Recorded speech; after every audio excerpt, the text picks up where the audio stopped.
While Spider-Man Far From Home serves as the ending to Marvel's Phase 3, it also sets up a lot of things that we can expect from the next phase of movies, which will include stuff like Black Widow, the Eternals, Shang-Chi, and more. So in this video we're going to be breaking down the ending and post-credit scenes for Spider-Man Far From Home. So obviously, spoilers ahead, you have been warned. So during the second half of Spider-Man Far From Home, Mysterio is revealed to be the fake and fraud that he is, and basically a disgruntled ex-Tony Stark employee that created the barf technology that we saw in Captain America Civil War, but never got the credit for his life's work, and it turned to villainy. That's how he created all the elementals, using basically projectors and also drones that he had created for Tony Stark. Once Peter finds this out, that's when things turn to the end game for the film, and we actually get to see the climactic third act that takes place on the London Bridge with the gigantic elemental that is combined with all of them, and basically once that is taken out, Spider-Man is able to use his new ability called the Peter Tingle in the film, which is essentially his spider sense, to finally overcome Mysterio's illusions and take out Quentin Beck. After all that is said and done, Peter and his classmates return to New York City and he starts up a relationship with MJ,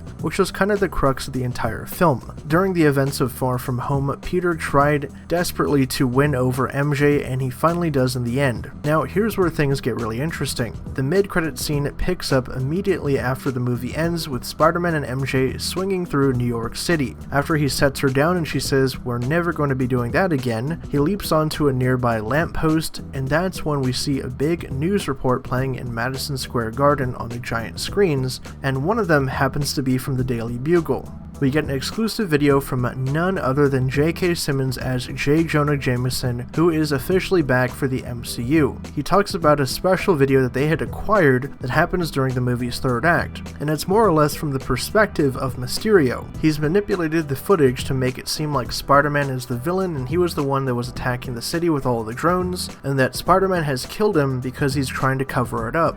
The footage ends with Mysterio revealing that Spider-Man is actually Peter Parker, and it shows a photo of Peter in his high school attire. So those are going to be bringing up pretty big ramifications for Spider-Man 3, because now everyone knows that Peter Parker is Spider-Man, which is something that was kind of teased at the end of Homecoming when the Vulture had put 2 and 2 together, claiming that he knew who Spider-Man really was. So it seems like Marvel might be setting up a version of the Sinister Six to fight Spidey. There's also the chance that Mysterio faked his death yet again, and that Dimitri, aka the Chameleon, could be at play here. Now the second credit scene is very interesting as well, because it involves the Skrulls, which is something that pretty much nobody saw coming. We see Nick Fury and Maria Hill driving together, and then they transform into Talos and his wife, revealing that they've been Skrulls the entire runtime of the film. And at first you might think, are they setting up Secret Invasion here? But the scene is more played for laughs, as they call the real Nick Fury, who's up chilling on a fake beach inside of a spaceship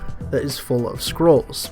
Now, even though the scene is played for laughs, I think they could possibly setting up the idea of S.W.O.R.D. in the MCU with this sequence. And what are your thoughts on the big reveals? 1, that Peter Parker is outed as Spider-Man, 2, that J.K. Simmons is back as J. Jonah Jameson for the MCU, and the fact that Fury and the Skrulls are pretty much close together again. For more updates on everything Spider-Man Far From Home and Marvel and pop culture, be sure to subscribe to HN Entertainment.